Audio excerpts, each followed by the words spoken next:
Tainted Grail, The Fall of Avalon. Tainted Grail is a dark medieval fantasy RPG set in the lands of Avalon, a cursed land, plagued by monsters at night and conflict by day.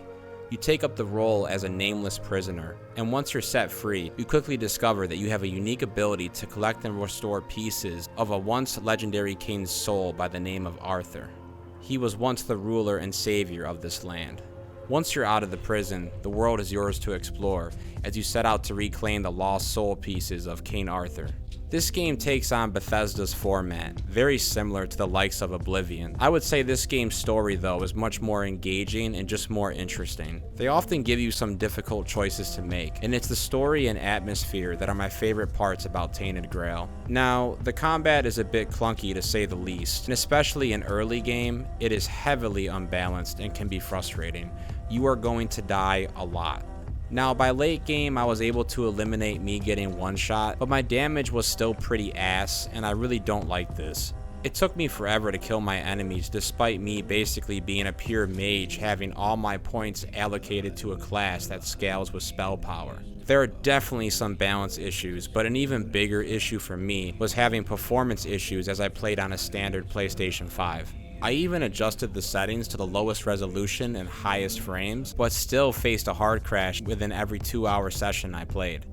I have discussed this with folks who played on PC, and it seems better, but I'm reviewing this on PS5, and this heavily affects your experience. It's like a dark cloud looming over your head. The longer you play, the more you know a crash is just around the corner. Thank God for this quick save feature. This heavily obstructed my experience, to the point by the time that I got to Act 3, I just went straight to the main quest and bypassed the rest of the side content. I was no longer able to enjoy the game by this point. Now, there are some cool spells and quests, and I don't dislike this game, but I was so burnt out by the end, especially in Act 2 when they begin to introduce this format where they just throw a quest at you that leads to another quest that leads to another quest before finally allowing you to progress the quest that you started with. It's just brutal.